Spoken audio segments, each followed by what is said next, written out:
네, 안녕하세요. 682일차 시간입니다. 오늘은 독서의 기술, 고명한 저자님의 아주 따끈따끈한 신간입니다. 이거 한번 읽어보겠습니다. 참 너무 좋습니다. 책이. 정말로 좋아요. 일단 서문부터가 너무 좋고요. 서문에 이건 지난번에 한번 이야기를 했지만 잠깐 읽어보자면 이런 말이 있었습니다. 진짜 나로 살려면 책을 읽어야 한다. 그리고 이 전에 했던 말 중에 잘 사는 게 뭘까? 세상은 워라밸을 원한다. 멋진 삶이라고 말하는데 일하는 시간이 지옥 같으니 멋진 삶으로 균형을 맞춰야 한다고 말했다. 그러면서 삶을 보여주는 모습을 보면 SNS에 보면 해외여행을 가고 골프를 치고 수영을 하고 맛있는 음식을 먹고 막 이렇게 셀카를 찍죠. 그런데 가만히 생각해 보면 이런 보여주는 삶은 모두 소비하는 모습이다 라고요. 정말 우리가 진짜로 소비하는 삶이 행복한 삶일까요? 라고 한번 생각해 볼 수 있게 만들어주는 화두를 던집니다. 들어가며에 그런 이야기가 나와 있고, 오늘 제가 읽은 부분은 1장입니다. 나는 생각하기 위해 읽는다. 자, 여기서 저는 좀 이렇게 일주일 그으면서 읽어요.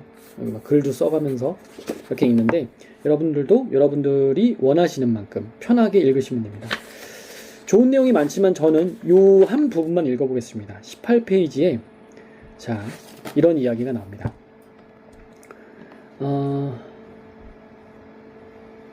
독서도 마찬가지다 라고 하면서 이런 질문을 던져요.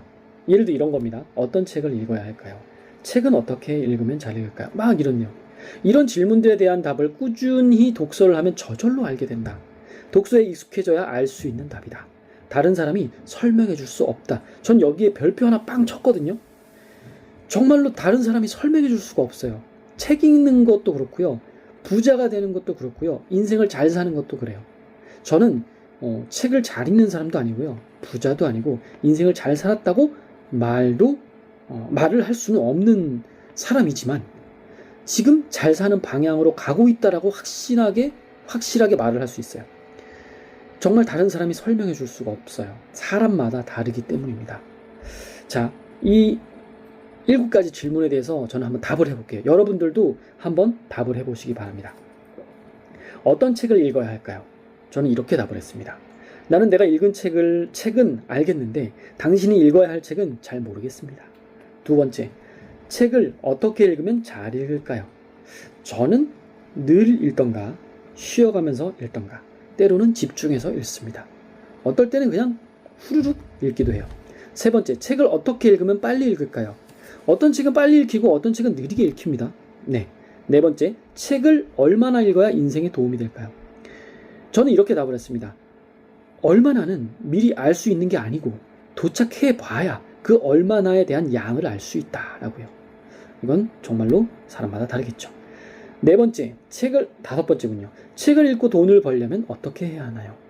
이거는 정말 당연한 겁니다. 책을 읽고 돈을 벌려면요. 그냥 읽다 보면 되는 것 같은데 일단 행동해야 되고 실천해야 됩니다. 그리고 사랑을 품어야 됩니다. 긍정적인 마음을 가져야 돼요. 여기 또 뭐라고 썼는데 잠시만요. 안 보이네. 받아들임이라고 썼네요. 받아들임. 그리고 하나는 또 마케팅이라고 썼어요. 네, 요즘 세상에서 돈을 좀 잘 벌려면 뭔가 사랑하는 마음으로 세상에 베풀 줄 알아야 되고요. 그리고 마케팅이 좀 있어야 돼요. 이거는 제가 몇 기 때 말했었던가요? 돈을 벌려면요, 2가지를 제공해 줘야지 돼요. 첫 번째는 내 시간을 줘야지 되고, 두 번째는 돈을 줘야지 돼요. 근데 우리는 돈을 주는 거를 잘 못해요. 첫 번째, 지금 당장 일을 해서, 알바를 해서 돈을 벌 수 있죠. 내 시간을 주는 거죠. 네, 맞죠? 그런데 두 번째요. 돈을 넣으면, 만약에 주식 계좌에 넣어요. 그럼 돈을 벌게 할 수도 있죠. 근데 잃을 수도 있죠. 자, 이 2가지를 얻는 건 뭐죠? 내가 어떤 사장이 되어서요, 돈을 주고요, 사람을 고용해요. 그럼 사람의 시간을 사는 거죠. 자, 돈을 먼저 주고요, 사람을 고용하고요, 그걸로 시간을 벌어요. 1타 2피가 돼야 돼요. 결국 내가 뭔가 운영해야지 된다라는 말입니다. 시간으로 내 체력만 가지고 돈을 버는 건 한계가 있어요. 그래서 두 번째 방법을 저는 권장하는 편입니다.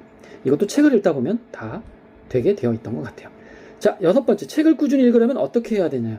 이거는 어떻게 할 수가 없습니다. 성장 커뮤니티 천독 독서 모임에 오셔서 함께 읽으시기 바랍니다. 책도 무료로 드립니다. 얼마나 좋습니까? 자, 자, 7번째 마지막입니다. 독서 노트는 어떻게 만들어야 할까요? 저는 개인적으로 독서 노트를 만들진 않아요. 저는 거기에 시간을 들이는 거를 저는 싫어해요. 네, 이게 손도 아프고. 저는 노트 만들기는 힘들어서 안 합니다. 대신 영상으로 남기죠.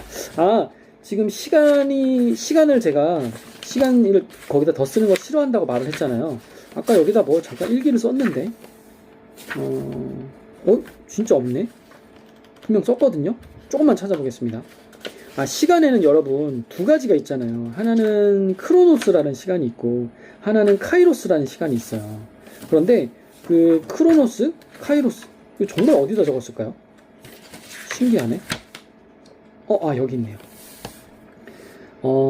제가 아침 일찍, 여러분들과 함께 그 독서 모임, 두 번째 시간을 했잖아요. 지지난주에 오리엔테이션을 하고, 그래서 새로 오신 분들, 그리고 기존 멤버분들과 함께 이렇게 모임을 했어요. 그러고 나서, 잠깐 쉬다가, 가족을 롯데월드에 바래다 주고, 그리고 집에 와서 좀 쉬려고 했는데, 잠깐 회사에 볼 일이 있어서 회사 잠깐 들리고, 또 집에 왔어요. 집에 온 게 아니라, 거기서 살짝 눈을 붙였어요. 너무 피곤해가지고. 왜냐면 새벽에 일어나는 거 저도 쉽지 않거든요. 전 새벽 기상러는 아니에요. 이 성장 커뮤니티 모임이 있을 때만 저는 새벽에 일어납니다. 평상시에는 저는 한 6시 반 이후에 일어나요. 그쵸? 한 7시나 7시 반에도 일어나고요. 그런데 갑자기 롯데월드 티켓이 하나가 집에 있다라는 거예요. 그럼 저는 속으로 이런 생각을 했어요. 내가 움직이는 1시간은 시간당 되게 단가가 비싸요. 그렇기 때문에 마음속으로는 그냥 그 티켓 내가 사서 보내줄게 라고 말을 하고 싶었어요. 하지만 이해 관계자들이 좀 많이 얽혀있다 보니까 그 말을 하기는 힘들었고, 그냥 내가 가져다 줘야 되겠다 해서 집에 왔다가 뭐 챙겼다가 뭐 차 준비했다가 또 왔어요. 그러니까 1시간 반에서 2시간이 날아간 거예요. 자, 그런데 그 시간이 그냥 지나간 거를 보통 그냥 크로노스 시간이라고 해요. 그냥 단순한 시간, 틱톡 틱톡.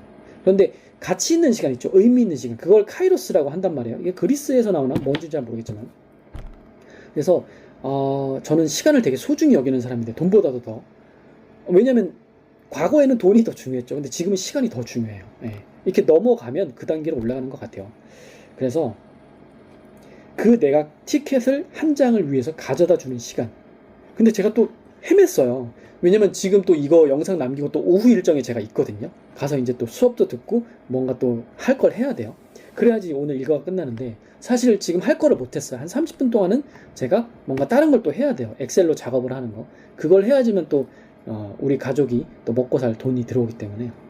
근데 그거는 갔다 와서 해도 되니까 일단 차치하고, 무슨 말 하려고 그랬죠?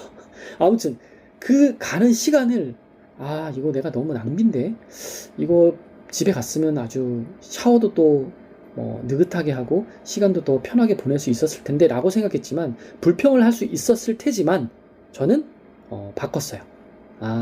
이 가는 시간 내가 잘 고이고이 이 티켓 한 장 소중하게 가서 전달해 드려야 되겠다. 우리 가족을 위해서, 친척을 위해서. 이렇게요. 그렇게 해서 가치 있는 시간으로 마음을 바꾸니까 싹 하고 제 기분이 좋아졌어요. 가만히 보면 의미 있는 시간은 항상 존재하고요. 의미 없는 시간도 항상 존재해요.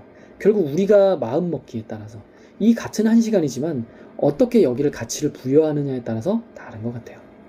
오늘 이후로 여러분들은 아마 여러분들의 시간을 좀 다르게 쓸 수도 있을 것 같아요. 여러분들이 만약에 이런 확언을 외쳤다고 해요. 나는 모든 면에서 매일매일 점점 좋아지고 있다. 이런 확언을 아침에 일어나자마자 하고 점심에 하고 저녁에 한다고 생각을 해보세요. 그럼 그 시간을 평소에 안 쓰던 시간을 쓴 거예요. 그럼 그 24시간 중에 딱 12시에 한번 외쳤다고 쳐봐요. 이 12시의 앞과 전이요, 밀도가 달라집니다. 이거 꼭 경험해보세요. 무슨 말 하고 싶냐면, 저는 아침에 일어나서 긍정 확언을 해요. 나는 1000명의 성공을 돕는 성장 커뮤니티 독서모임 천독을 하고 있어 즐겁고 행복하다 라고 시작을 하잖아요. 아침 이후가 밀도가 싹 에너지가 달라진다는 거예요. 그걸 그래서 저 아침, 점심, 저녁으로 넣은 거예요. 자기 전에도 하고요. 물론 자기 전에 피곤할 때 못할 때도 있어요. 긴 시간 못할 때도 있어요. 하지만 계속 돌아옵니다. 저의 방향키를 항상 제가 잡아요. 그게 확언이고, 그게 저의 긍정 확언이고, 날마다 외치는 거예요. 책 읽기 전에 긍정 확언 한 줄 딱 외치는 거 너무 쉬워요. 꼭 한번 해보세요. 저는 그래서 오늘도 강습 가기 전 그 3분짜리 음악을 듣고 연습을 하고 갈 거예요. 왜냐면 저는 뭔가 댄서로서 강의를 꼭 한번 해보고 싶거든요. 그런 욕심이 있어요. 뭔가 이런 강의를 하기엔 좀 늦은 나이거든요. 왜냐면 무릎도 아플 수도 있죠. 뭐 관절이 나쁠 수도 있죠. 왜냐면 그런 치료도 받고 있으니까. 지금은 안 가지만. 늦은 나이인데 여기서 더 늦으면 못 하잖아요. 지금 아니면 언제 하겠어요? 여러분, 지금 아니면 언제 저와 함께 책 읽고 언제 한번 도전해 보겠습니까? 꼭 이번 독서 모임 23기, 그쵸? 성장 커뮤니티에서 저 착한 소식과 함께 같이 해보시기 바랍니다. 이 기회를 꼭 잡으셨으면 좋겠어요. 인생의 늦은 나이는 없습니다. 지난 기수에 읽었던 책이 58살에 시작을 해서 글을 쓰기 시작해서 정확히 나이는 기억 안 나면 63살인가? 네, 일본에서 대문호의 그런 작가상을 받은 이름 까먹었습니다. 갑자기 사치코인가? 치사코? 네, 그분도 읽었잖아요. 네, 늦은 나이에 미술 그림 그려가지고 화가가 되신 분도 있고 60대 70대 또 가능한데 우리라고 왜 못하겠어요? 다 할 수 있습니다. 같이 하시죠. 같이 해서 멀리 가셨으면 좋겠습니다. 긍정학원을 원래 마지막에 외치는 건데 아까 외쳤으니까 여기서 마무리하겠습니다. 저처럼 이렇게 말을 길게 하셔도 되고요. 간단히 이렇게 책을 읽으셔도 되고 딱 읽으신 다음에 아시죠? 동영상 혹은 링크를 저기 이게 뭐지? 녹화가 되고 있는 건가요? 동영상 링크를 저기다가 올려주세요. 톡방에다가. 아직 카페는 여러분한테 잃은 것 같아서 카페에 올리실 분들은 기존 멤버분들은 올리시고 그리고 아니신 분들은 톡방에 올려주세요. 물론 기존 분들도 괜찮습니다. 제가 다 이번만 체크를 하겠습니다. 감사합니다. 그럼 내일 또 찾아오겠습니다.